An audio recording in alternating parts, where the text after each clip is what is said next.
Good evening. It is a great pleasure to open today the second lecture in the series of lectures by Maria Todorova, an old friend and dear colleague. We once taught together in Florence, so we know each other really well. We are also both opera buffs, so there's also non-academic pleasures which we share. And this is a lecture series organized by the IWM, where Maria Todorova is the guest. Some of you for sure have been here last week, but anyway, just as a short introduction, this is a series which will then be turned into a book to be published in a way as the successor of Imagining the Balkans. So we are all looking forward to this book. And well, last week's lecture was already quite exciting and very interesting and new in many, many details. Today I had the pleasure to read through the manuscript. You can expect the same. And well, last but not least, I would like to thank the IWM for, of course, having Maria. That is great by itself, but also for opening up towards the university with Aichi Chalar, one permanent fellow. Then we have also Ludger Hagedorn, another permanent fellow. So it's great to have you here and being, so to say, very, very accessible for the university audience, which has come in great numbers. Thanks for that. And with not much further ado, I would invite Maria to open her lecture. Maybe, I don't know, I mean, I recognize faces from last week as a ways of introducing her, but it's not needed, I think. I mean, there's major works like Imagining the Balkans, which studied a whole, I would say, research area in many ways, used and revised also old assumptions about the region. But then there was also so much important research about what I would call the early socialists and how they mobilized and were active. And I think this is really very timely as well. You know, when all the discourse about, you know, the decline of democracy and backtracking and backsliding and all what we have, this is usually geared towards an analysis of the so-called populists. So this is always geared towards them. And since I've never met anybody at the university admitting that he or she is a populist, this always looks a little bit one-sided, whereas there's much less heard about what the left was doing, is doing, how it was successful, when sometimes not. So this body of work is also very, very important. Plus, I would like to mention a third area, which is the memory of state socialism. And so we all can be grateful that we have such an eminent scholar like Maria here in Vienna. And now it's all up to you.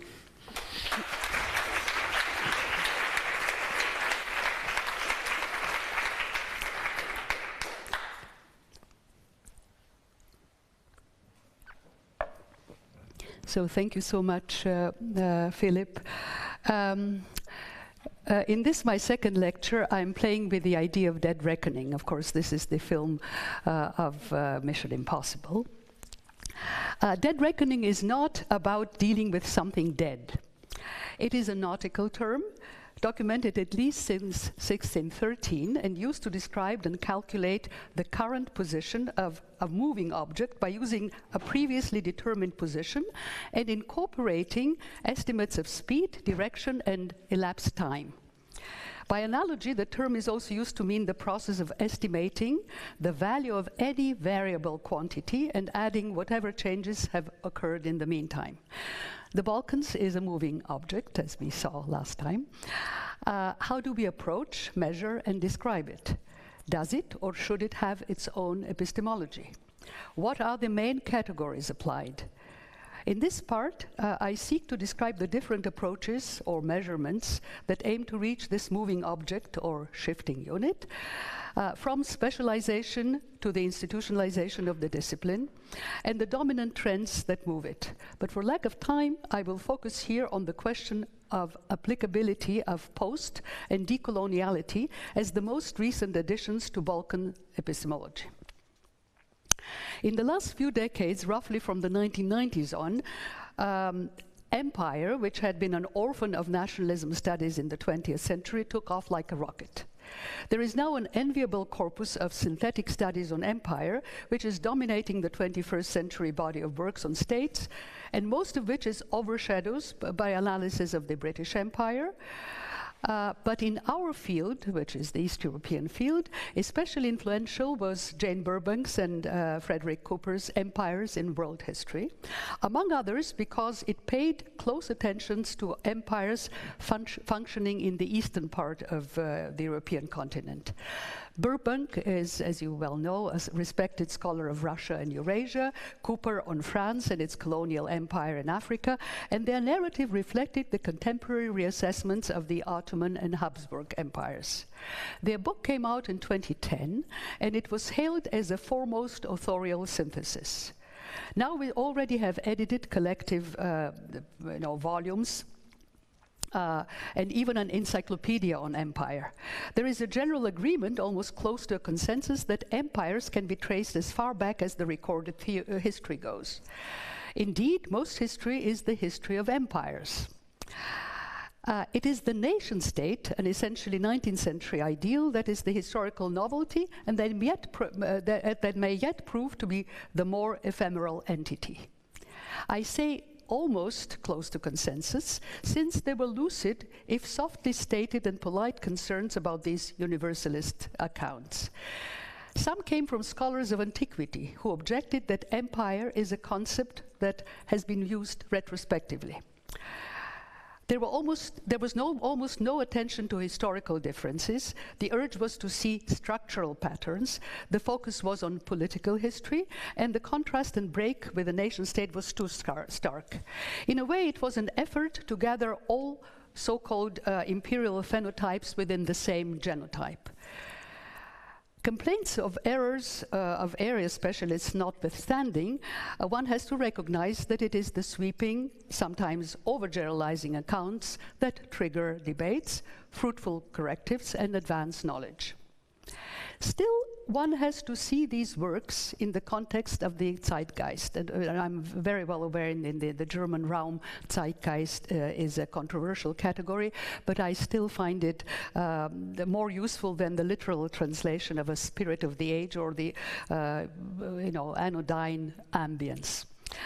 After the lamentable performance of nationalism, the reassessment of both the nation-state and empire was inevitable. The drive for homogeneity and uniformity of nationalism was juxtaposed to the complexity and relative ethnic and religious toleration, too easily translated as tolerance of empires, so much so that a redemptive and romanticizing tendency was observable, especially as regards the British and Habsburg empires, but increasingly also about the Ottoman and the Russian. Burbank and Cooper were free of this affliction, but despite their disclaimer that, and I quote, investigating the history of empires does not imply praising or condemning them, end quote, their narrative predictably led to this direction with their stress on diversity. They were explicit in their motives to challenge the teleology of the nation-state as natural, necessary, and inevitable against the deeply entrenched litany that says history proceeds from empires to nation-states. They successfully made empire normal. But zeitgeists change. In the first 2 decades of the 21st century, empires or quasi-imperial formations were welcomed, including the ones who maintained that they were not like the USA or the European Union.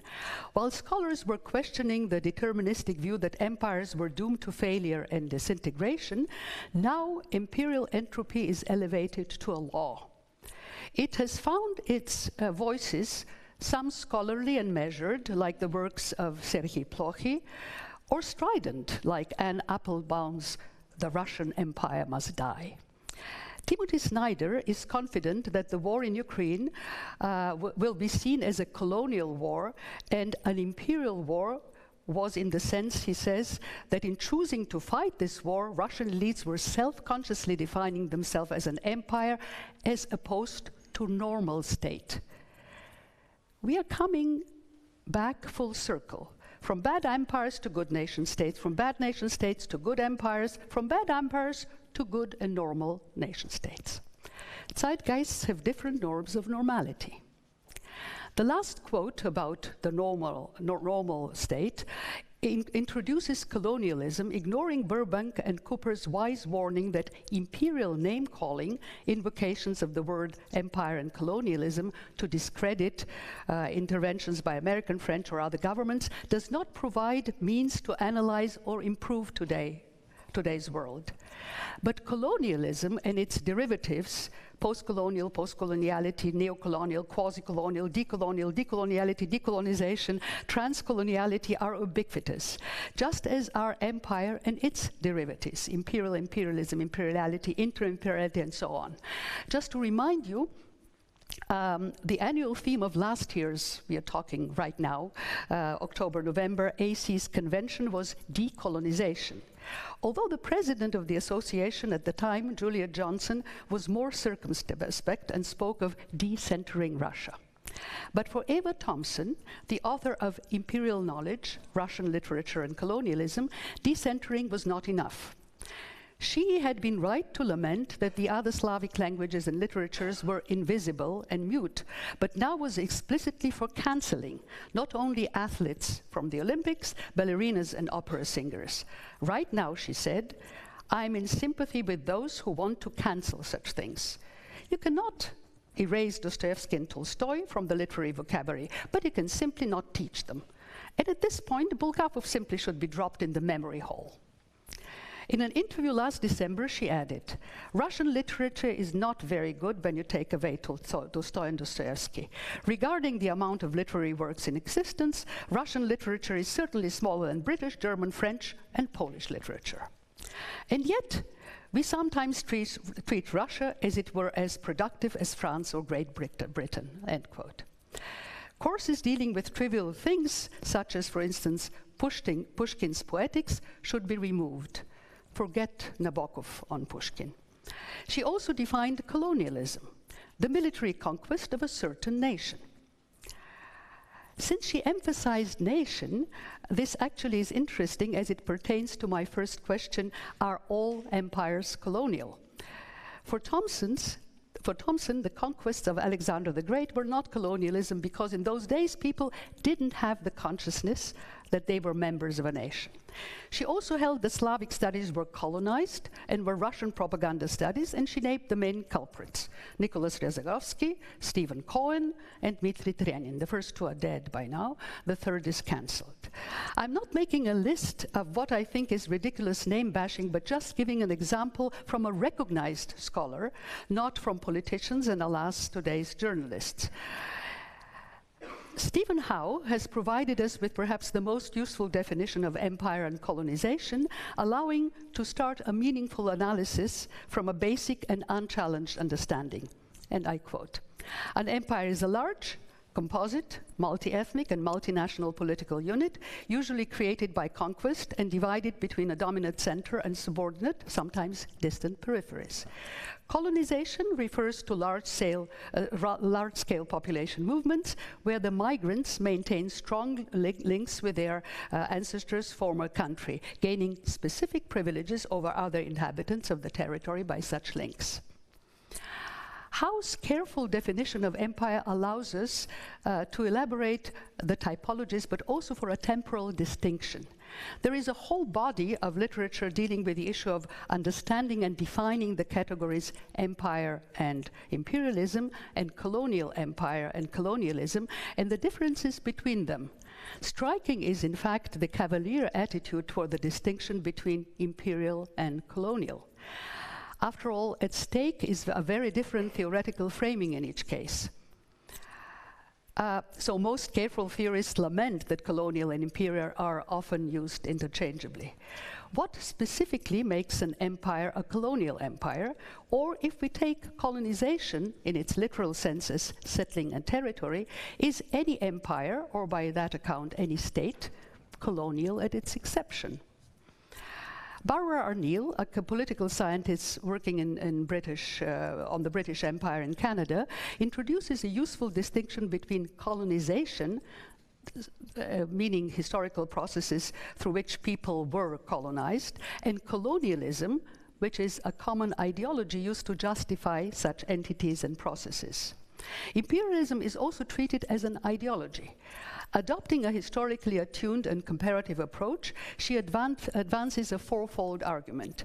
First, colonia in the ancient and generally in the pre-modern world, as the etymology suggests, is agrarian labor, an improvement of both backward, meaning idle, irrational, or custom-bound people, and wasteland, via labor and education, providing justification for both colonies in foreign lands and domestic colonies.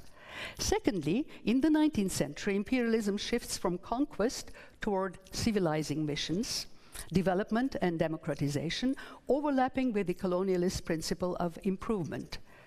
By the early 20th century, imperialism is redefined by Hobson and Lenin as a global system of exploitation and extraction rather than simply domination. Thirdly, the two terms become fully conflated in the wake of the Second World War, when colonialism is redefined to mean exclusively overseas racialized domination and becomes synonymous with imperialism.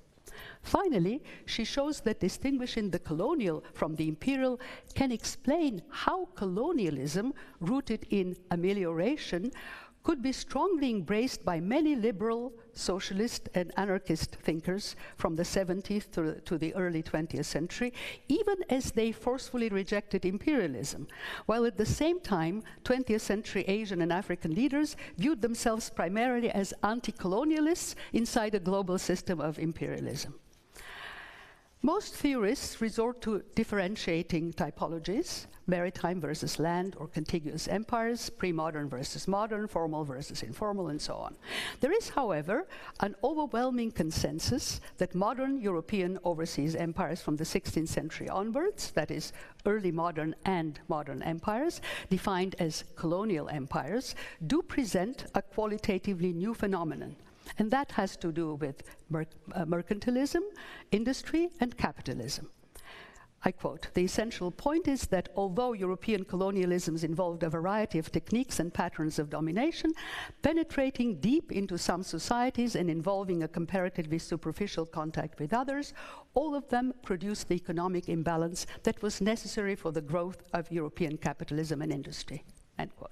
No wonder that the status of Ireland as a colony is the object of a very, very lively historiography, but the ones who accept the definition of a colony limit it to the 19th century. Taking cue from the important distinction between pre-modern and modern empires, I've argued elsewhere that the Ottoman Empire, in its inception, was not created as a colonial empire in the modern sense. I will very briefly outline my argument. A number of features do not allow us to describe it as a modern colonial empire, with a partial exception vis-à-vis the Arab provinces, but only in the post-Tanzimat decades, when the Balkans had already seceded. First, there was no abyss of institutional legal distinction between metropole and dependencies. Secondly, there was no previous stable entity which colonized. The Ottoman Empire became an elaborate state machine in the course of shaping itself as an empire. And it was a whole in all its territories. Third, there was no amelioration complex, no civilizing mission comparable to the French and the English colonial project, again with the exception of the Arab provinces at the very end of the empire. And fourth, there was no hegemonic cultural residue from the Ottoman Empire comparable to the linguistic and general cultural hegemony of English in the Indian subcontinents and French in Africa and Indochina, and of Russian, but weaker in Central Asia and the Caucasus. These factors also apply as a whole to the Habsburgs. The one convincingly argued exception as colonial or quasi-colonial, although contested, is Bosnia-Herzegovina. While the imperial and colonial status of the Romanov Empire is not disputed, it comes with important qualifications. On the other hand, both the imperialism and the colonialism of the posited Soviet Empire have been intelligently and openly debated with the advent of the new imperial history. It is important, I think, to take account of self-perception. None of the contemporaries in the Balkans under Ottoman rule felt that they were in a colonial positionality. The only ones who lamented the dependent status vis-à-vis Western imperialism were Ottoman intellectuals at the time. As recently as 2003, Orhan Pamuk exclaimed, "We were never a Western colony," and Istanbul was never been a colony of the Westerners who wrote about it. For that reason, post-colonial studies had not really made a methodological inroad in the Balkans and Eastern Europe until recently. In contrast to Wallerstein's world system theory, immensely popular in Greece and Turkey, and also in Eastern Europe even before 1989. Of late, a University of Basel professor published a passionate opinion piece arguing that Russian imperialism was overlooked because Western scholars had ignored the colonial character of the Soviet Empire, and its dissolution came without decolonization, even though also recently, Florian Bieber in Graz had warned that the need to abandon Russian centrism is not well described by the term decolonizing when it comes to Western academia and research, as it conflates Western bias toward important and large powers such as Russia with Russian colonialism or imperialism. The opinion piece offered a number of interesting explanations, but one was missing, that of experience. There is no question that today, not only in Ukraine, the Baltics, the Caucasus and Central Asia, but also in Eastern Europe from Poland to Bulgaria, the period of Soviet dominance is represented as colonialism, and now is the time to decolonize definitively from its legacy. All I can say, and of course, I would stand corrected, is that both internal critics of the Soviet Union and external ones, that is, the ones who were not afraid of self-censorship and did not practice auto-censorship, spoke of oppression, subjugation, plundering, discrimination, even slavery. The empire was authoritarian, totalitarian, murderous, genocidal, evil, but not colonial. As far as Eastern Europe was concerned, except in jokes, when of course the metropolis was considered to be more backward than the colonies. I'm not saying that the decolonial perception nowadays is wrong, but I insist that the naming of this perception as decolonial is a neologism in the contemporary emancipatory discourse. Why specifically decolonization is used over a quantity of other analogues has mostly to do with a metaphorical and liberating power, evoking the saintly specters of Mahatma Gandhi and Franz Fanon. I made my argument about the Ottoman Empire at the high end of post-colonial studies when I was urged to link my Balkanism to Orientalism and directly to post-colonialism.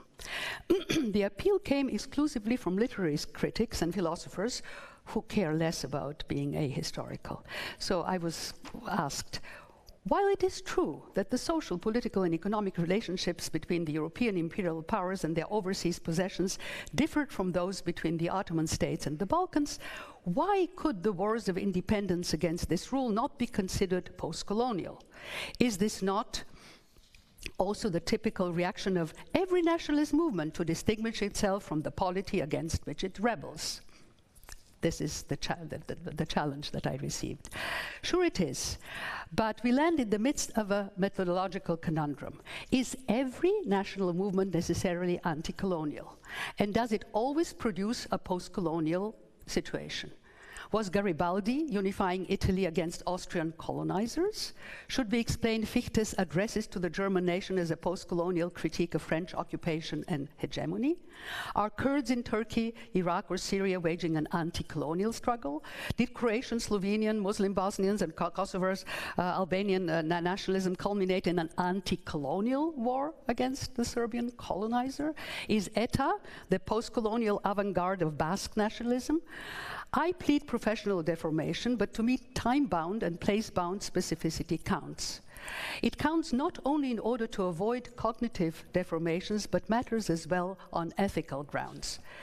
The emancipatory mantle of post-colonialism all too often serves as a cover for the perpetual lament of victimization and inadvertently reopens the door to nationalism. It is in the wake of the successful anti-colonial struggles after the Second World War that scholars from the previous colonies were faced with the lingering effects of the colonial legacy, and this gave the spur to what eventually was formulated as post-colonial studies. Post-colonial studies have an established, of course, epistemological pedigree in post-structuralist theory, as well as a very concrete provenance in the work of subaltern historians of South Asia in the 1980s. And the link to Orientalism has been identified by positing the lifespan of post-colonial studies from Said's Orientalism, so 1978, to Harden Negri's Empire 2000. The post-colonial field has meant different things to different people. One may generalize that what occurred in the quarter century after the appearance of Orientalism was a disciplinary shift in post-colonial, global, or third world studies away from sociological and economic analyses toward cultural, theoretical, semiotic, discursive analysis. Simultaneously, post-colonial studies challenged the theoretical models and meta-narratives built on the earlier dominant paradigms of modernization, development, and world systems theory. The problem is that post-colonialism itself became a new meta-narrative. Although it is only fair to say that despite some conservative hysteria, it has rarely been really institutionalized. There are very few departments, centers, or programs in post-colonial studies. Incomparably more attention is paid and means given for the study of globalization, something that is an eloquent illustration on the different, perceived or real by the ideological baggage of both of them.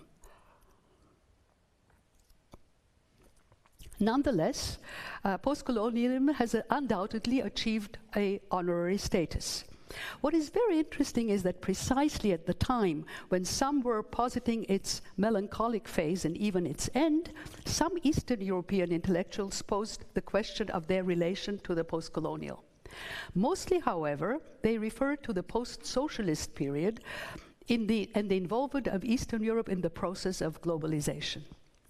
Contemporary East European intellectuals increasingly, and rightly so, see themselves in a subordinate position vis-à-vis the centers of knowledge production and dissemination in the West, and some explicitly speak of intellectual neo-imperialism, neo-colonialism, self-colonization, whence the identification with post-coloniality and decoloniality. This is where, according to me, an opening is produced, through which post-colonial and decolonial thought finds an attentive ear among a new intellectual clientele. I repeated my argument about the Ottoman Empire in another context, which is more recent, responding to a different framework suggested by Timothy Snyder of the IWM. In his theoretical proposition, he offered a global history process between integration and disintegration, which in a bold conceptual leap was translated into colonization, decolonization. Let me deal consecutively with the two pairs of concepts. I quote Tim Snyder, a historical framework that permits Ukraine to be seen as a subject and an object of the projects of integration and disintegration as a link between European history and global history might help us make sense of present conflicts, and making sense of them just might help bring them closer to an end, end quote. Integration and disintegration is indeed the safer bet between the two pairs of dichotomies, mainly because it is difficult to specify historically. It is general enough and universally applicable, but what does it tell us concretely? How is it different from any cyclical or helical view, from other dualities like centralization versus secession, conquest versus resistance, subjugation versus opposition, or the rise and fall of empires? The Romans integrated the Mediterranean world and then disintegrated. Over several millennia, China experienced several waves of integration, expansion, and disintegration, contraction. The Incas exerted imperial rule before they themselves were conquered by the Spanish. And this can be argued ad infinitum, with endless historical examples, so the exercise becomes meaningless. In a leap of faith based on the assertion that European and global history are separated by the word colonial, Snyder morphs the dichotomy integration, disintegration into colonization, decolonization. Decolonization for him does not begin in the 20th century Asia, Africa, and Latin America, but in Europe, more specifically the Balkans. Quote, Balkan revolutions against Ottoman rule, usually categorized as national, were the beginning of the decolonial moment. And this brought me in, of course, to argue. Not only do they pioneer decolonization, according to him, but their model of nationalism becomes more significant than the French one. This argument surreptitiously reproduces the divide between Western and Eastern type of nationalism, which was thought to have been buried. Furthermore, it posited that the Balkan model succeeded as a method of disintegration, but failed as a method of reintegration. Reintegration into what? Into the then existing Habsburg Empire, or the rising German Reich, or as a province of the Russian Empire, or a Danubian and Balkan Federation, which was mostly espoused by socialists, was an anathema in Europe at the time. Snyder unwillingly raised the negative specter of Kleinstaaterei. The practical purpose of Snyder's model was to create a breathing global Gaia between gaps of integration and disintegration, colonization and decolonization, which serves as a receptacle for Ukraine, aiming at the present moment to achieve an integrative Hegelian Aufhebung in the European Union. And this is fine, as far as it is recognizable as a political platform, but it is not a scholarly contribution. The argument that the Balkans pioneered decolonization hinged on the premise that the Ottoman Empire was colonial. From my perspective, with neither a colony nor a colonizer in the 19th century Balkans, the employment of the concept decolonization is gratuitous. Not every form of subordination, subjugation, and power hegemony can be termed colonial. The point here for me is not to impose my interpretation of history as true. Rather, my insistence is on a minimum level of professional rigor that is necessary for scholarship to thrive and progress. To quote Gadamer, whose lectures we are honoring now, whose work we are honoring, conscientiousness and reliability in the employment of concepts requires a concept history, or the illusion that one can standardize philosophical speaking into a certain obligatory forms. There are consequences to a careless attitude to concepts. Imprecision and lack of meticulousness makes the concepts unworkable. This leads to misidentifications, misconceptions, and errors. It means essentially a breach of the convention of any profession in the humanities that precludes the critical engagement with other scholars' work and serious debates that can lead to the advancement of scholarship. Admittedly, I speak for academia, and I'm aware of the critique against the limitations of logocentric academic parlance and disciplinarian rigidity.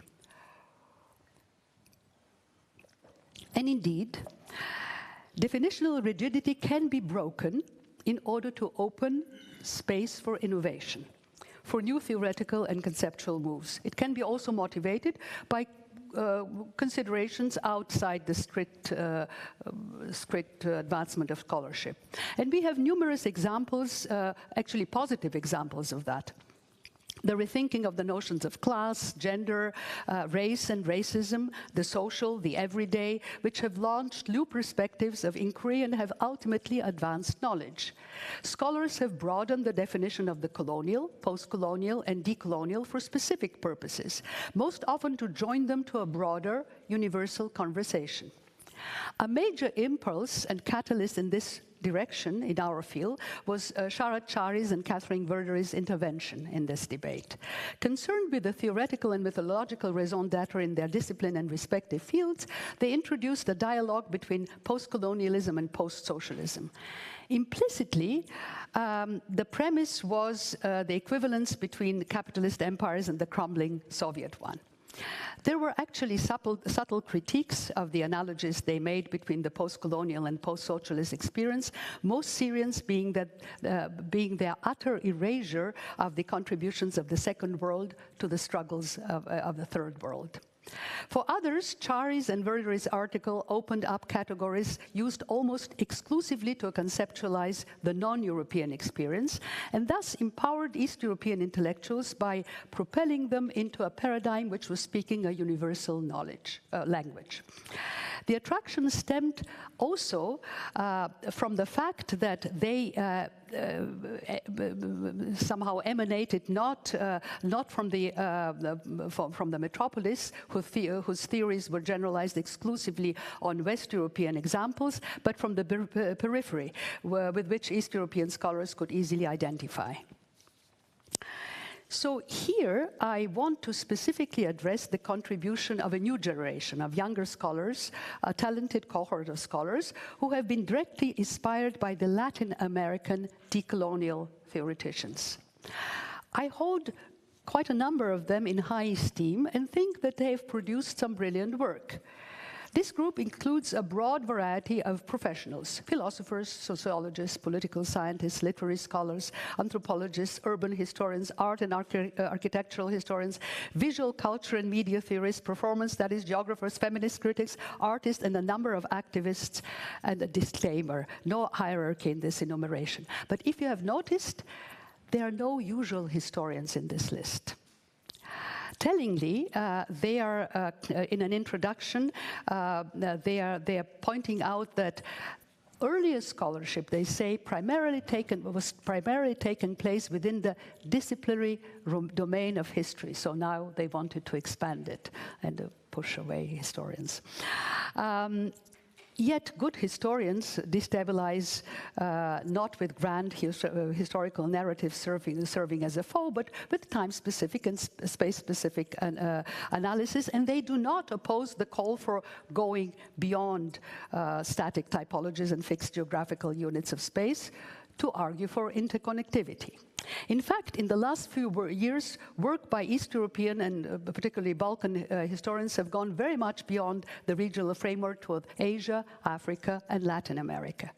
Still, lest my remark sounds too defensive, it is defensive, there is indeed a generational difference, and it has to do with the zeitgeist.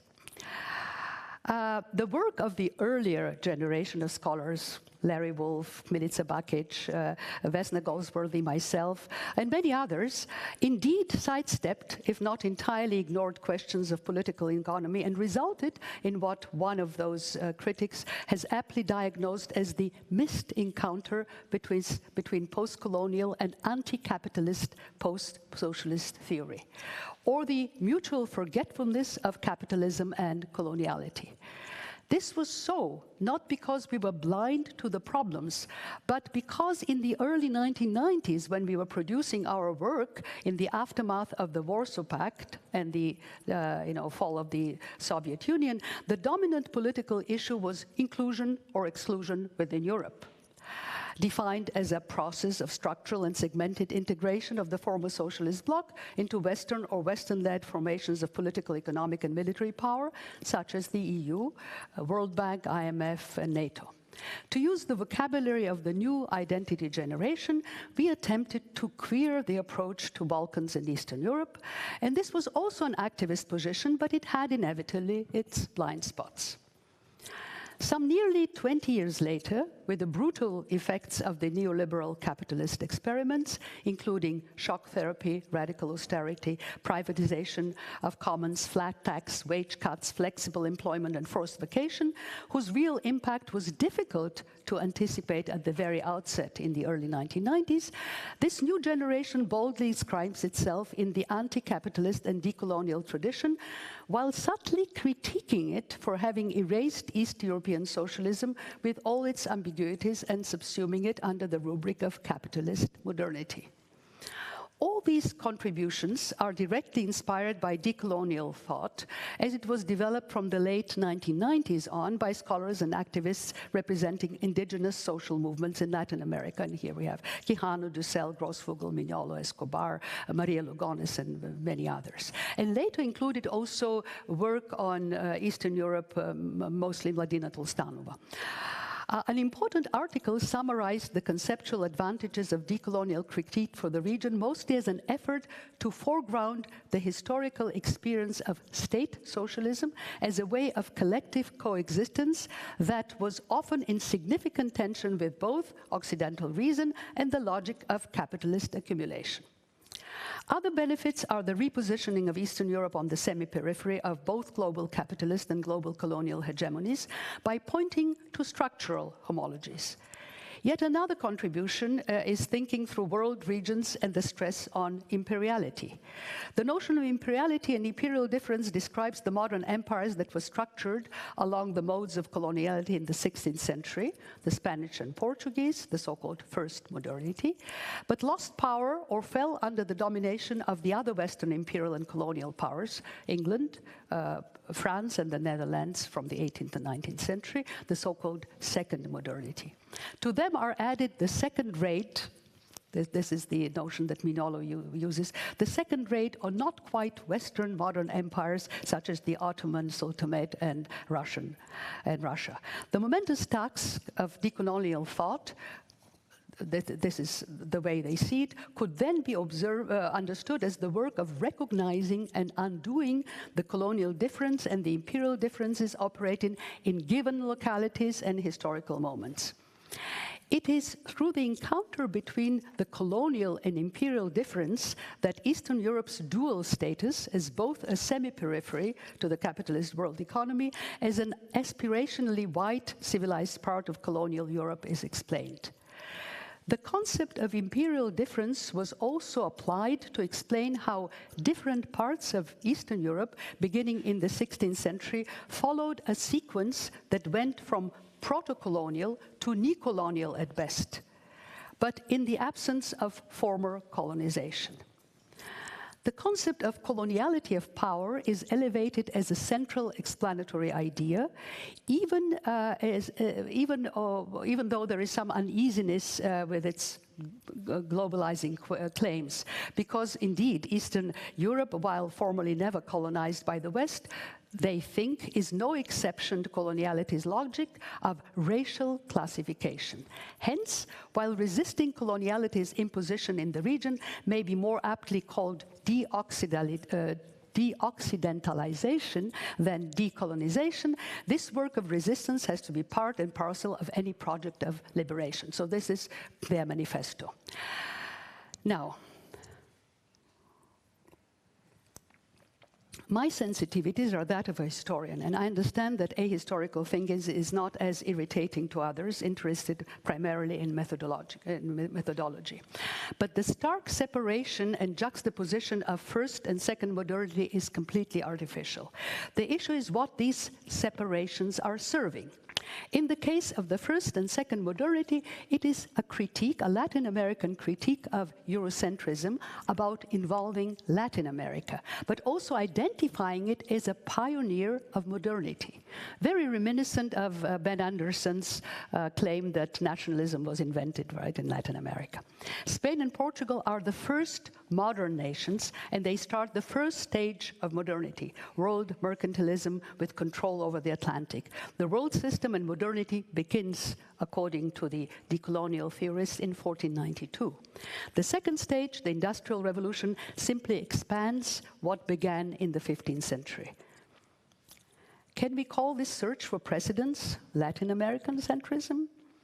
Is any shift of hegemony a constructive thing? Decoloniality has traveled from Americanicity as a concept to a globalized grand meta-narrative, just like post-colonialism before that, from India to the world. The question that East European scholars raise is whether we can speak about coloniality in the absence of the reality of colonialism, and they answer in the affirmative. For them, imperiality, which historically better describes the plight of Eastern Europe, with all its racial, social, and economic realities, is nonetheless indelibly impacted by coloniality as a structural characteristic of Western hegemony. This looks like a proximate definition of modernity. Inter-imperiality, Laura Doyle's felicitous concept, which rhymes so well with intertextuality, has been successfully employed in the work of two Balkan scholars, creolizing the modern. In my reading, inter-imperiality can go with coloniality, but also without it, and is analogous to what I call the palimpsest of legacies, of which I spoke last time, not only imperial. And in a recent forum of her book, Laura Doyle bemoaned the overuse of modern and wanted to ditch it altogether. And she says, I wonder what other word can be used here. I also wonder what other floating signifier, like decolonization, suffering from overuse, can be ditched. I'm not fighting against the concept of decolonization. Too many people are using it. It's there. This is impossible. But it is not clear for how long it will stay. It has become a kind of koine, or lingua franca, unifying diverse voices of a new generation. Some use it thoughtfully, others gratuitously. But the koine has its dialectal differences and uses different pitches. The beasts or ghosts against which decolonization is directed are different and often conflicting. Capitalism, neoliberalism, colonialism, imperialism and imperial legacies, communism and communist legacies, nationalism, racism, misogyny, sexism, homophobia, transphobia, Eurocentrism, progressivism, Euro-Atlanticism, Western civilization, the Russian Empire, the United States, genocide, stereotypes and representations in art, media and education, academic studies. They all have to be decolonized. Strangely, and I would stand corrected again, there are calls for decolonizing traditional and subordinated religions. But I have not seen calls for decolonizing from religion itself or from traditional mores. Is it because they have to be decolonized from the Enlightenment, understood as radicalized modernity, one of Western modernity's dark sides? And are we going then to come full circle to decolonizing the Enlightenment and reestablishing the bright side of modernity itself? I'm closing now. The worst thing that one can do with words is to surrender to them. This is George Orwell.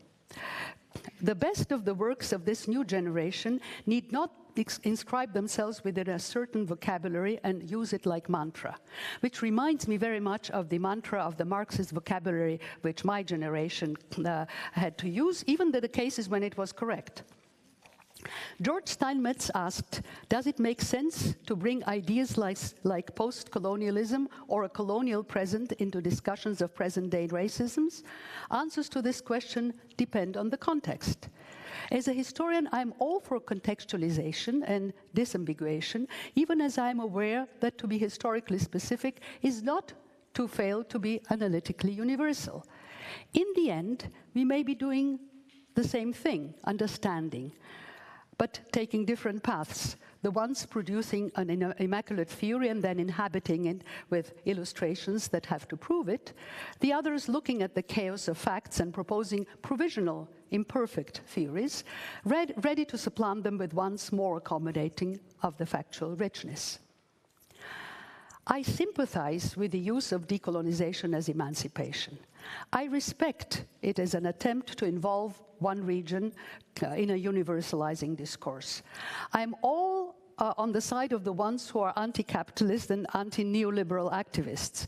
But the difficult question is what comes next? And I'm also puzzled by the monistic quest for a unified field theory in which even Einstein failed, and urge awareness of the pros and cons of a unifying paradigm and an omnipotent word. Decolonization and decoloniality are omnipotent because they are used as universal metaphors. Aristotle was right when he quipped, "Poetry is finer and more philosophical than history, for poetry expresses the universal, and history only the particular." In my favorite Molière play, Le Bourgeois Gentilhomme, perhaps because it has Ottomans in it, Monsieur Jourdain discovers that there is nothing to express oneself except for poetry or prose. And he says, all that is not prose is verse, and all that is not verse is prose. I submit that I speak prose. Only when we analyze verse, we do not write another poem, we speak prose. Thank you.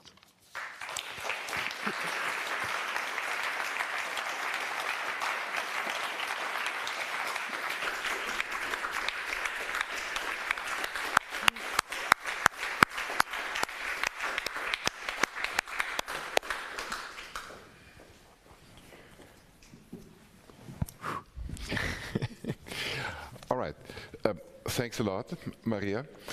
You went far over the title. I mean, this was announced as Measuring the Balkans, but then you gave a very universal lecture about differentiation, I would say, and conceptual rigor, while still in somewhat of a dialectic relationship, keeping certain concepts then open for further usage. And of course, he also, I think, gave us a great lecture about the difference between the, let's say, political or maybe even activist usage of terms and the purely intellectual one, born out of your great historiography. This was indeed a very rich lecture. Now, before we move over to the general audience, I was asked by Misha Glenny to maybe wrap it up a little and pose some questions to then slide into the general discussion. And I mean, I had read the long chapter, and so I knew that you can't turn it all of it into a speech. But I would like to return now, seemingly, a little bit to the Balkans and the epistemology which you were demanding and questioning. Do they need an own one? I think this can be discussed in a more general vein, because this is a question pertinent not only to the Balkans, but also to other parts of Europe, which, let's say, are not at the center and were not considered to be the pioneers of progress for a long time. I won't call them backward. Also one could. And of course, this is also, I think, an important discussion, as you alluded to, for other parts of the world, which were once considered peripheral, right? Be it Latin America and its pioneering role in the foundation of nation states, and other parts of the world. Now, coming back to your first take about modernity, I mean, there has a long discussion about it, and I won't go into that because then I would speak too long. But you know, there was this good old saying once termed by well, the quiet Stalinist East German communist leader Walter Ulbricht, überholen ohne einzuholen. So. Surpassing instead of catching up. And I think there's a lot to it, also if you think about even the history of our country here, Austria, you know, a late industrializing country in most areas except some pockets like Linz. And suddenly, you know, it surpasses the old heavy industrialized regions of Europe and becomes much richer.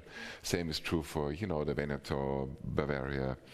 And so the term which came to my mind once, and I even used it in one book, was, well, what we have to deal here, I wouldn't talk about modernity, because this is always perceived as a little bit ontological, but I prefer to speak about modernization, because it was intentional, And then, well, the clue about that, what is happening or what has happened in the Balkans as well, but also in other parts of the world and of Europe, I would say is a modernization without heavy industrialization. So going against, so to say, the Marxist cum liberal paradigm of modernity. So my question would be, one is maybe, the more processual modernization as an intentional process, a way out of the more ontological modernity, because then we can also arrive immediately at the actors trying to put that through. A second issue was imperiality. What I never liked about this discourse about empire was that still it was centered on the very essence of empire and imperiality. And sometimes when I was taking part in all these comparative empire conferences 20 years ago, I was wondering, what do dear Russian colleagues like Alexei Miller and other ones, what do they want to tell us? In many ways, an alternative path, which but also beatifies or beautifies at least the empire. And I think one thing which we might agree upon, but what empire does is that it creates or it leads to the creation of, in the process of nation building, of nations which cannot take their existence for granted. I think this was also the main thesis in the book by John Connelly, the great synthesis of East Central Europe, that the difference between that space, but I think it's also true for the Balkans, and that of, let's say, France and other parts of Western Europe, even for smaller nations like the Dutch or Belgium, is that the existence of that very nations, and I think that's also true for Bulgaria, is not given.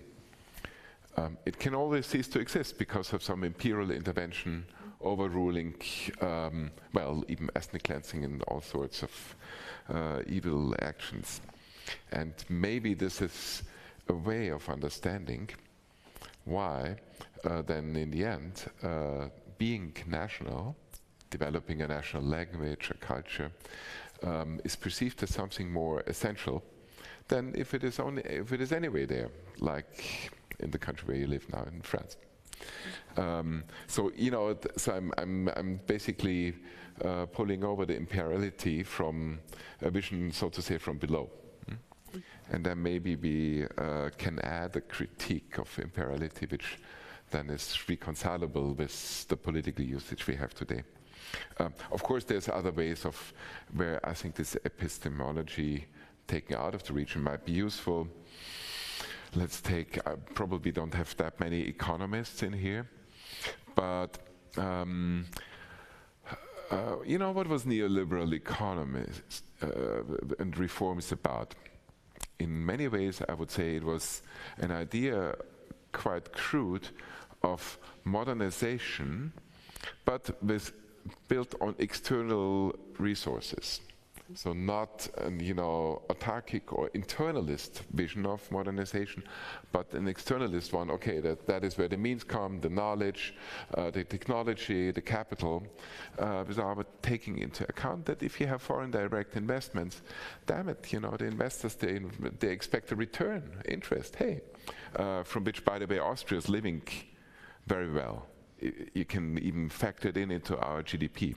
It is around 5%. It used to be some years ago, around 5% was made from retransfers of former investment. Now we are in a different state of affairs, and I think this very thinking of developmental economics might be needed for the deindustrialized regions of the West, where actually neoliberal globalization has created, let's say, comparable effects like the neoliberal transformation. So in order to get out of this abyss of the Rust Belt paradigm, don't we need something which was much more en vogue in, so to say, our part of the world, in Southeastern Europe or East Central Europe, developmental economics? So could there be something learned from there? And the last thing is you developed a a great deal of grand scale, but also lower scale comparisons in your speech. I really liked that. It's also in the manuscript, there you also openly demanded. And maybe the epistemology taken out of the region might be, we are dealing with relatively small units. Okay, study a country like Bosnia or Bulgaria. It will be difficult to convince, let's say, scholars working about India or Brazil or so on, and China, to convince them about the relevance of those small units. Now there's two dimensions of comparison which can be done there. One, basically putting them together in a larger framework. Whether it needs to be Balkanist is another question. Or then to take these units and get to a vision which we're also using at REZ, you know, the institution established here with my Wittgenstein Prize. The idea is actually to have something like comparative area studies. Now, you did that today, right? Latin America, the Balkans, various experiences of nation building in the decolonization process. So might that be something we can take out of the study of the region? So this is the first impulse reacting to your speech. I hope it was not too long. It doesn't provoke a too long answer, preventing the discussion with all of you. So let's move maybe forward from here. But of course, we can also ignore all those comments and questions. No. I mean, since you want to speak about epistemology, you evoked very many of the concepts that I'm dealing with. So I will touch on. So you spoke about backwardness and catching up. You spoke about modernity and modernization, about developmental and the smallness, and whether it is worth studying smallness. And you're right, smallness is worth studying in a comparative aspect. I did that not here, but in my latest work on socialists, to show how periphery is a very important a very important concept for our region. How the periphery can change the dominant discourse. Now, you're right that people in big countries or in big languages are not interested in smallness. But it is, if I may, since we are both opera and music buffs, big countries like a melody. I like the contrapunct. You sing Gregorian chant, I will sing Bach. I don't know what the public will. So okay, I think the rich contrapunct. Yeah. So I think that the periphery can enrich the dominant discourse. It is there, particularly for the Balkans and Eastern Europe, they cannot be non-European. Usually I'm asked by some friends who are in Indian studies, why do you care so much in Europe? Well, I said, because we are there, right? We cannot not care. So much for the smallness. It can upset the dominant discourse. It can show not necessarily some ruptures. It will not change it entirely because it is within its hegemony, but it can enrich it and it can change it a little bit. Now about modernity, modernization, and catching up. So catching up is, of course, the predicament. Everybody speaks in Eastern Europe about catching up. I don't agree. I think modernity is a useful concept because it is a general concept. Modernization, which was fiercely criticized in Western discourse, is actually much more accepted in the Balkans and in Eastern Europe, precisely because of the reasons that you rightly pointed out. But then the catching up, so why do I like the notion of modernity? Because modernity is a concept which is grand and it can envelop too many whole areas.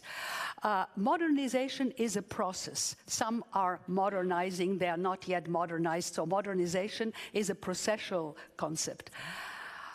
So since you spoke about industrialization, to take the country which industrialized first, it industrialized between the 16th and the 19th century, very slowly. I'm talking about England. Mm-hmm. Only pockets were industrialized, and very slowly, by the end of 3 centuries, they were industrialized. By the end of another 2 centuries, Europe was industrialized, Western Europe, and then Eastern Europe. But in general, the notion of the Industrial Revolution is general. And why does it matter who is first and who is industrializing? And years ago I wrote an article on backwardness, and I used an example there. Let's take not the Industrial Revolution, which is close to us, but let's take the Agrarian Revolution. The Agrarian Revolution happened in Iraq 10,000 years ago, and it traveled from Iraq, from the Fertile Crescent, toward Europe, through the Balkans, and it reached the Britain after 4,000 years, because it works like 400 kilometers per 1 kilometer per 100 years, or something like that. So the Industrial Revolution reaches England after 4,000 years. It's already there in the Fertile Crescent. But we still speak of a general Industrial Revolution.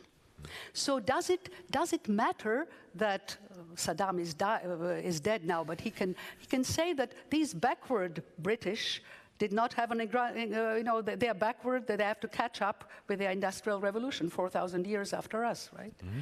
So, the reason I like the modernity concept is because it unifies something which allows for a diachronic process to go within this concept.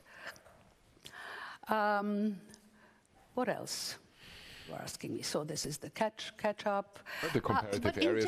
In general, the epistemology of the Balkans and of any peripheral society, the main issue is whether it will use a universal language or a concrete historically specific language. And this is something which one has to choose. The universal language, I tend to like the universal language because it brings the region which is in any way too exoticized in the realm of big comparative studies. But there is, of course, this trouble, what Lotman would call the semiotic hegemony of the Western discourse, which applies these concepts to the periphery. The other discourse, which is the concrete one, is very enriching. It is more concrete, it is more correct, and it is closer to the to the ground. But it further pushes you away. So. I think it depends on where the historiography or where the development of one's discipline is at the moment. If it has erred too much into universalizing, it should be pulled back into concrete studies. If it has erred too much into these type of factological and very narrow studies like historiography, it should be pulled more into the universalizing discourse. So at each moment one weighs the pros and cons of these. But this is the big issue of peripheral scholarship. Mm-hmm. All right, peripheral scholarship, I don't know, but anyway, coming from the periphery. Scholarship on peripheral entities. Yes. Not peripheral scholarship. Well, thanks a lot. We have now spent an hour, but there's time for discussion, and I hope you're all fresh and awake and would like to pose questions. I mean, there was so much raised in the lecture about post-coloniality, imperiality, post-89 transformation. So please go ahead and then maybe briefly mention your name, maybe the institution as well. And use the opportunity to discuss with Maria Todorova once more. So who would go first? Always difficult after 1 hour, of course, but who is up? Who would like to give the opener? Okay, Ludger, that's very nice, thank you.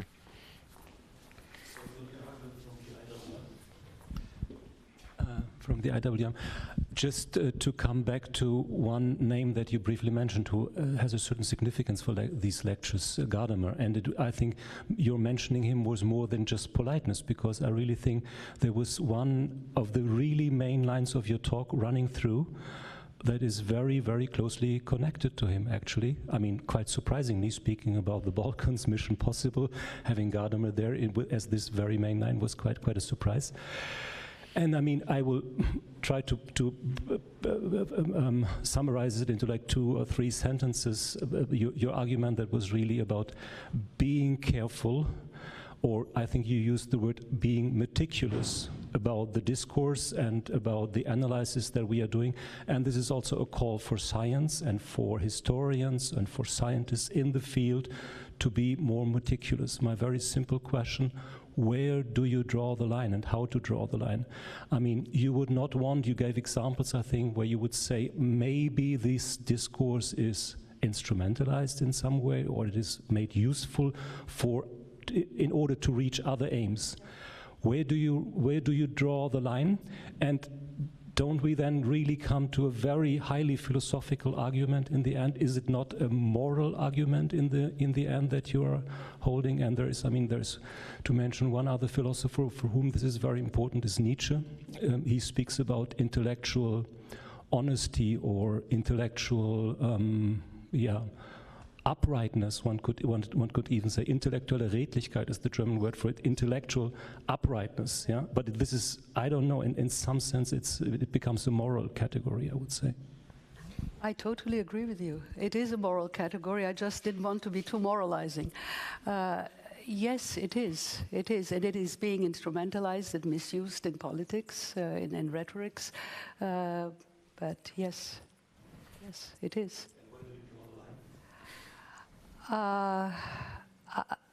Well, I cannot draw the line for others. I can just expose others. But I can draw the line for myself. But I cannot not draw the line for politicians. I can simply say that's what they're doing, right? Especially when a colleague from academia, crosses the line, then I'm angry. Yeah, no. Then I'm angry. Then I'm angry, and yeah, right, yeah, absolutely. Yeah. And then I write. Yeah, that's what I can. That's my, Yeah, there were some gentle allusions about what you perceive as a transgression in your speech. I got it all. Yes. And I think it was pretty obvious. Okay, there's another question. Thanks. Georgios Varouxakis, Queen Mary, London, and IWM, happily. Thank you very much. I had a very similar question, actually, and it was formulating while Ludger spoke, and it became more concrete thanks to him, which is the agendas of different people in different parts of the world. So Latin Americans, I'm not following the current scholarship, but in the 19th century, the complaint of many Latin American intellectuals was that they were the vanguard of European civilization, and why didn't the Europeans notice? It was far from now, it's framed by historians as post-colonial, anti-colonial, but it was very Eurocentric or Western-centric, as later it would start being called. We are the modernity. We are more modern. One can think of many other examples. So, do you see in? I can't help. I have to be very careful how I frame it. But when I hear my colleagues saying they are global historians because they work in a particular part of the world, which happens to be outside Europe or the United States, and they refuse, I have a similar issue with the terminology and how people's agendas, it's very natural to try to make one's work important, but to call yourself global just because you work on Bangladesh I still try to understand it myself, as opposed to people who might work on 5 different countries and 6 different languages or more. So I don't know if my question is clear. It's obviously in the direction of, I agree, but do you see particular agendas as being the main problem, or just epistemological laziness? The latter, very briefly, but I mean, I have problems with the pretensions of global history, and most of it is it's a quasi. Most of it, which comes from the Anglosphere, is British history, right? Global history. There are some good works, usually methodological works of what is global history. I have yet to see a practitioner of global history. But some of you know now this manifesto which came out, you know, the history manifesto, and I was reading it and I was chuckling. So it's written by a young woman who is a quantitative historian, right, dealing with big data, and a French specialist. And it urges us to forget, although it gives also,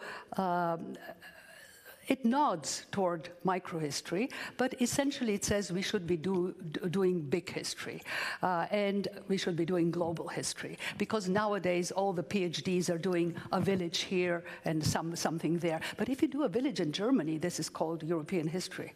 If you do a village in Bulgaria, it's, you know, it's bad. I was chuckling because speaking about this huge platform about global history, all their examples were, if I remember correctly, about 100 from America, 90 or 80 from France, etc., 2 on Russia, none. No East European example, except all of a sudden in a footnote I find 2. I mean, you very easily can run the thing. Romania and Bulgaria, because they say, finally, Romania and Bulgaria and Iceland have been opened to foreign investments. This is big data today. So they are the objects. You know, they are not agents, but they are the objects of investment. So global history perpetuates, of course, this hegemonic discourse. And for me, the proper way of peripherally positioned, I'm very careful, peripherally positioned scholars who write about peripheral nations, is to use intelligently microhistory, but microhistory not small history, but microhistory in the sense that it was you know, done in Italy, which connects you to the big theoretical things, which allows you to question these huge models. That to me is the proper way to deal with these huge hegemonic discourses. I don't know whether that's yeah, okay. Next question or even comment here behind you. Mm-hmm. Thank you. I'm Danaev Gary from the Department of Social and Cultural Anthropology. And thank you very much for your talk. I really appreciated the analytic precision and the historical overview of the discipline you gave us. I agree with you with this idea that terms have become inflationary and like overused and mechanistically applicable to various areas that they don't necessarily correspond. However, I would like to maybe push against some particular things. Like on the one hand, it's indeed the case that, as you very nicely analyzed, that the Balkans, let's say the Ottoman Empire was not colonial in the same way that other empires were. And at the same time, the Balkans were not either colonizers or colonized by the colonial empires. Yet I feel that sometimes leaves the Balkans as in a position of being acolonial and being beyond the pale, you know, of colonialism. And when indeed we say that, obviously other, many countries where, we didn't have an industrial revolution yet, we analyze them as part of the capitalist world. And here I wanted to ask you about, in the affirmative, like what is the relationship of the Balkans with colonialism, the one that we all accept that is. And here, for example, I also say that in the sense that if, like the agents, like let's say the actors in the Balkans, saw themselves often as connected to these struggles. I'm speaking here, for example, about the non-aligned movement and, let's say, I don't know, the conference in Belgrade, 1961, like, African countries, Algeria were present, so there were interconnections. And I wanted to ask, what connections were these? Also, if that history would be written differently or seen differently from another perspective, let's say from the perspective of Muslim minorities in the Balkans, and their affinities, let's say, with the colonized worlds. Yeah, I'll leave it here.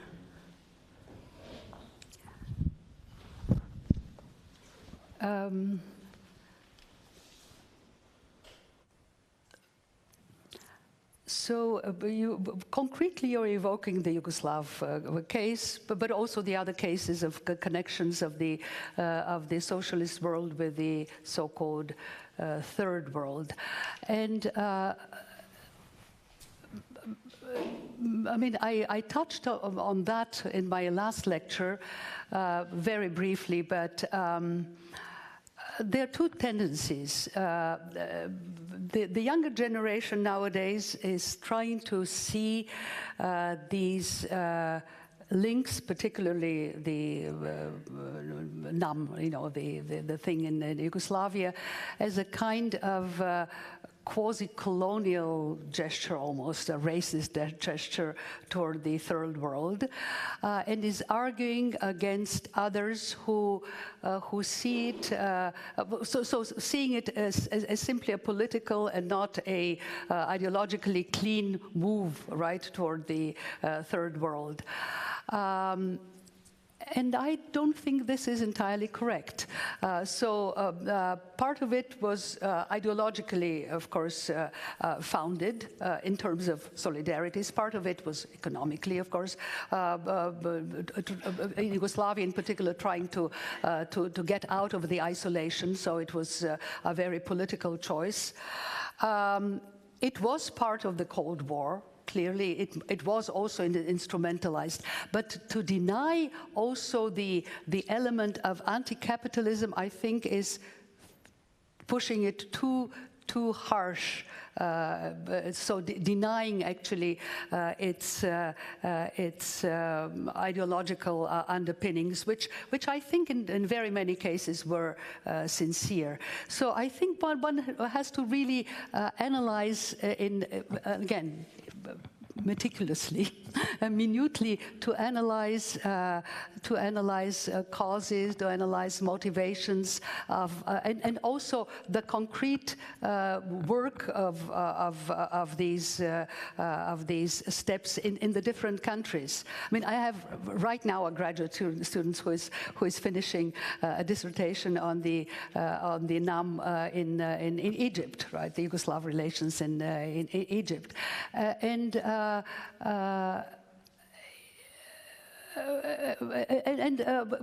so the picture is too complex in order to simply say they were racist and they were colonialist like the West. They were not. I don't think they were. And the fact that they were actually invited also by the third world tells you also something about ideological connections and sympathies and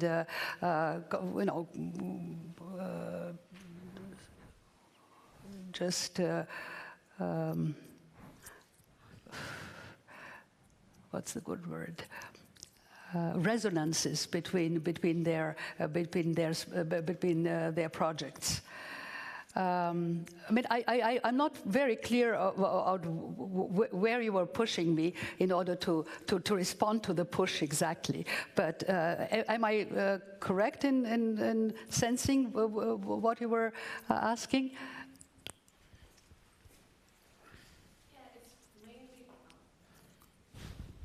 Yeah, basically about the global reach of colonialism and whether, you know, it kind of mediates all relations in the way, let's say, capitalism does, and whether, you know, regardless of whether, you know, we want to call, we wouldn't think of the Balkans as colonized or something, but they are, you know, positioned within kind of a global regime of power, and I see the call about decolonizing, or let's say asking this question as really understanding that that position. No, I understand now. So yes, it is permeating everything, and what is the result is that the Balkans and Eastern Europe has to be complicit. That's the result of being emerged in an activist colonialist position, right? So, and there is a resistance to the complicity issue. Now, people are saying, well, we were not colonizers. Why should we be complicit in this colonization rhetoric? On the other hand, the racism issue is different, and in my lecture, I was very explicit that from the end of the 20th century and the 21st century, yes, they are complicit, but it's a different story when you go back. So again, one has to be very, very careful to say when the notion becomes ubiquitous and when the region becomes complicit, not toward colonization in general, but to some aspects of colonization like racism and anti-migration and whatnot. Yeah, let's maybe now collect questions here, and then there. Even Stein from the Research Platform for Transformation. Just to follow up on the issue about the non-aligned movement, and especially the case of Belgrade and Yugoslavia, wasn't that decision to join that movement an attempt to sell politics for the case of Yugoslavia, when they realized they don't have much else to sell in the context of the Cold War between the two blocs, and many other countries participating in that NAM platform, let's call it, had the same motivation. So you were able to attract investments and credits both from the West and from the East. Yugoslavia developed entrepreneurship and contacts in different directions, were able to compete Yugoslav companies against Siemens and other bigger conglomerations in the Middle East. So how do you look upon from that perspective? No, but that's absolutely the case, not only with Yugoslavia. The others were aligned. They were not non-aligned, but they were still moving into, you know, the Poles in Africa, Bulgaria, the Czechs also. So everybody was moving, but do you call that colonization? I mean, so let's face it. You can in some cases, you might say that they're not necessarily equitable relations, but colonization, right? Did the doctors, you know, the Serb, Bulgarian, Czech doctors going to the, you know, to the Arab countries, were they colonizers, for God's sake, right? So again, it's simply the terminology that one uses. But I agree with you. Of course, it's a political reasoning, economic and political reasoning. Okay, we have here a last question, please. If anybody else wants to ask, please, you know, make up your mind, and then immediately afterwards. Thank you very much. It was a really captivating talk, and I'm very much inspired. I'm Hilal Alkan from Leibniz Zentrum Modern Orient, Berlin. And my question is a little specific, that how do you respond to the discussions about the Ottoman colonialism of the Kurdish provinces among the Kurdish historians, which is quite a big debate nowadays? Can we collect, Maria? One more by okay. Judith, bitte. Please. Thank you. I don't have a question. I have more of a comment.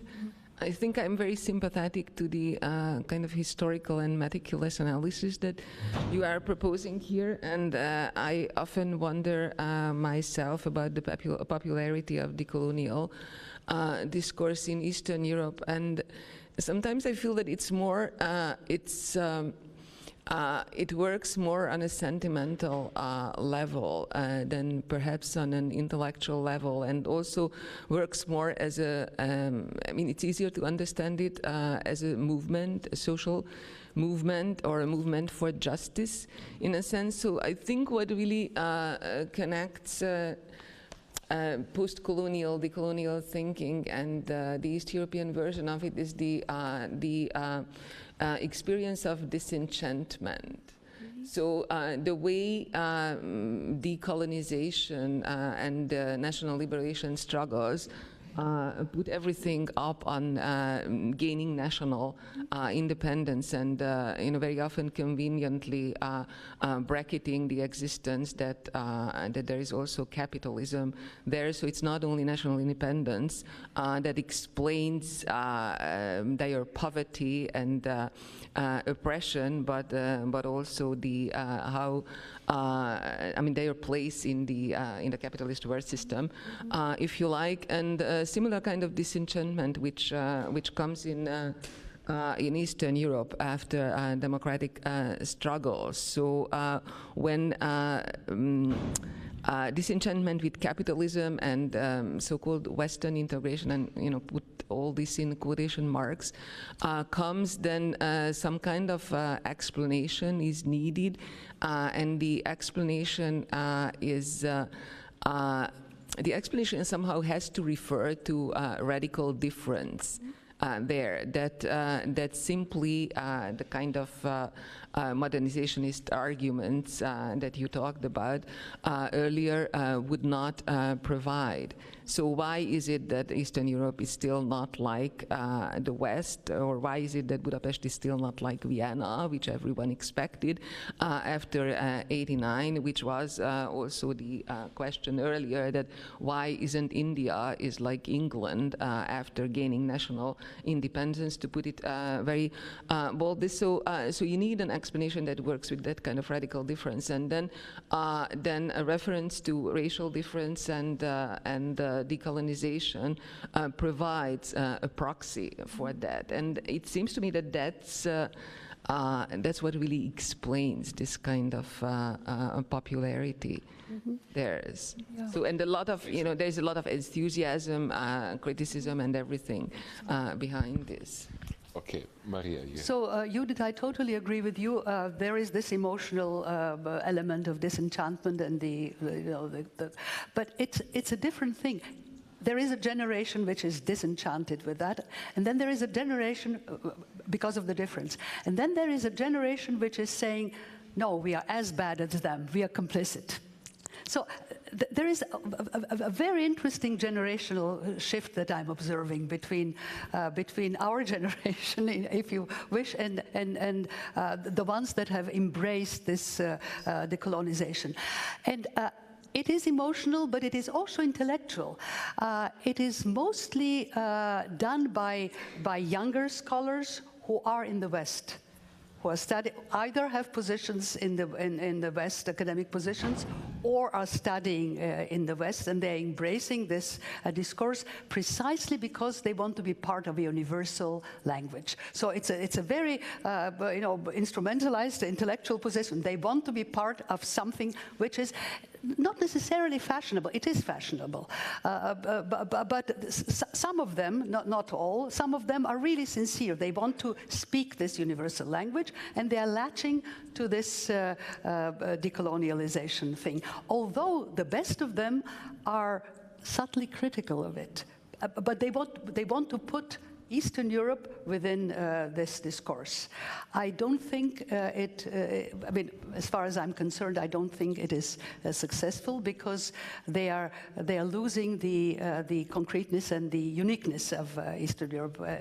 And plus, the Latin Americans don't care about that. Here. They are buying into our discourse. Everything is colonial. Everything is colonial, right? The whole world is permeated by that. So again, we have a binary thing: colonizers and colonized.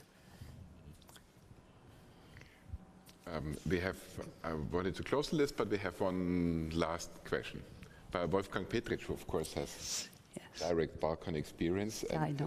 representing, what can one say? So many Austrians in the Balkans. It must have to do with something imperial, I was always saying. We were the latter-day imperialists there in Bosnia, weren't we? Yeah. As so-called internationals. But I wanted to ask you another question, actually. You were talking about periphery. You were talking also about the third world and the non-alignment, which was, of course, directed towards Africa, Asia, and so on. But there was another process ongoing, and this is the CEST process. Conference for Security and Cooperation in Europe, and that actually, this process pointed into the opposite direction, not to the third world, but into Europe, into the wider Europe, even from going to from Vladivostok to I don't know where. There, the non-aligned, together with the neutrals like Austria or Switzerland, they assumed a very central role in this détente exercise.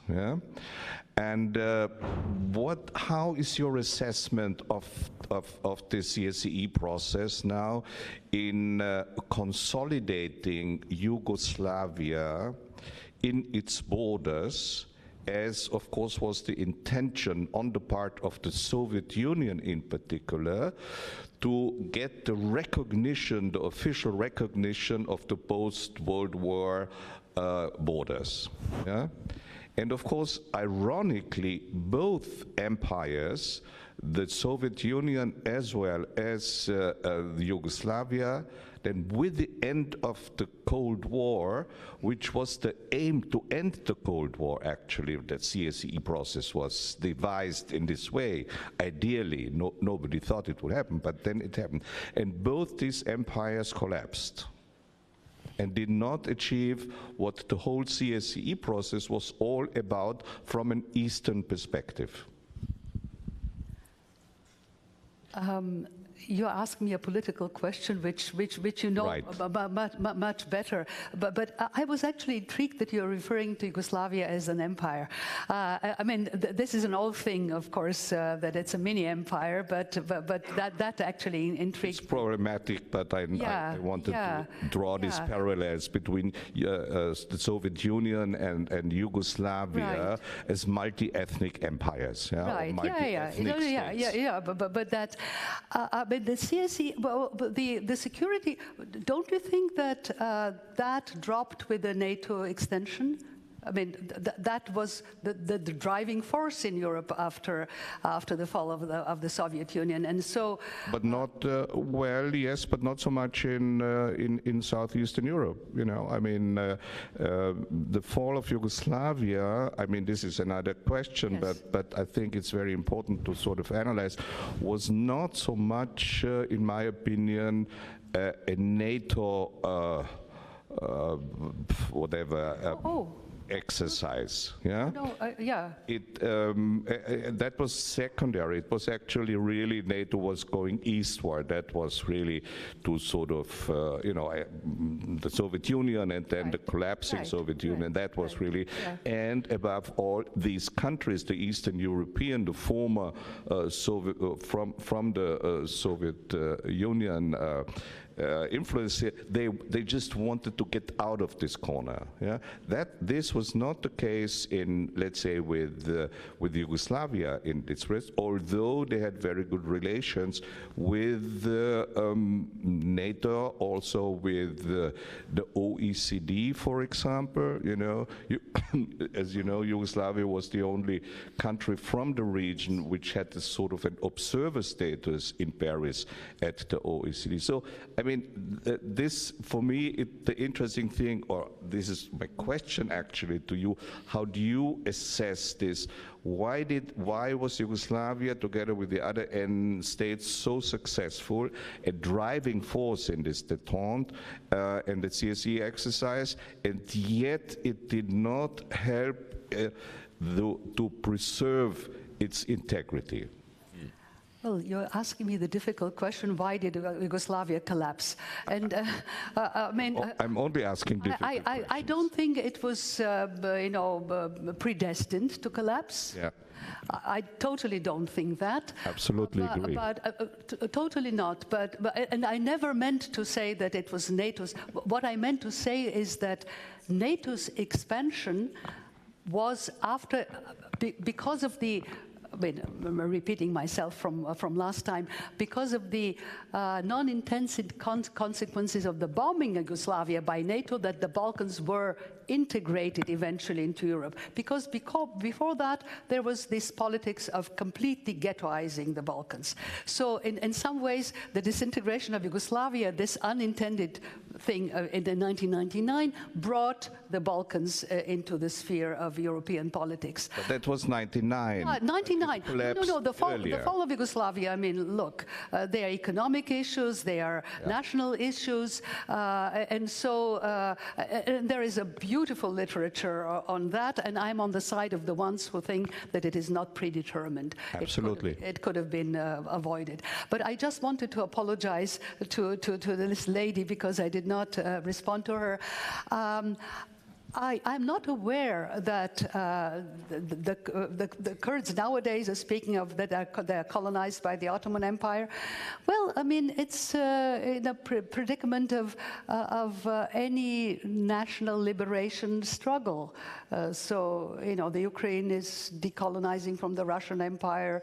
The Kurds are decolonizing from the Ottoman Empire, precisely because of this strength, the metaphorical strength of decolonization as a category. I don't think that they were colonized by the Ottomans. They were part of the Ottoman Empire, right? They became nationally conscious much later in the 19th century, and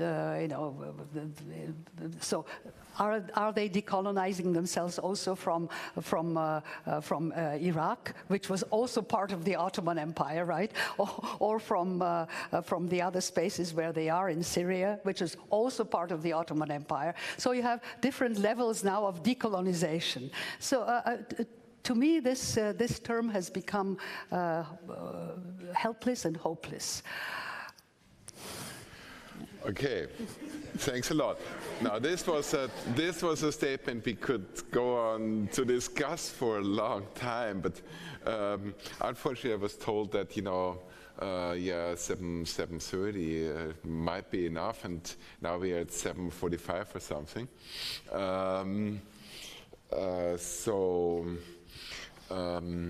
I don't know, maybe we have to close here, which is too bad. However, there's another Maria Todorova lecture in the library of the IWM on Friday. So still a chance to discuss various issues. Today I learned a lot about rigor, the meaning of rigor and how... Don't worry, it will be about music. Well, I know. I will end with music. About rigor and how it could be applied. We discussed a lot asymmetries of power, like empires and other state entities. But also of asymmetries of setting agendas and terms and how that impacts on a debate. Now, I think one of the things I also learned was probably to distinguish what you also stress in your manuscript a lot, within these asymmetries of powers, how to label them. And then indeed one has to distinguish between what was once invented as Eurocentrism and what is de facto actually an Occidentalism. So again, we would need this kind of rigor to be dissolved on Friday in a musical way. So I will end with your contrapunct metaphor. And then the question is, of course, what Marie would like to prefer to do. Set the first line of music. Yes, Or which sets the basis of then constructing the contrapunct, or would you rather take the first line from somebody else and then set the contrapunct yourself? Oh. Okay, with this. Well, you're giving me the line now. So, let's get up. This is the contrapunct. Right. Those are creative processes. So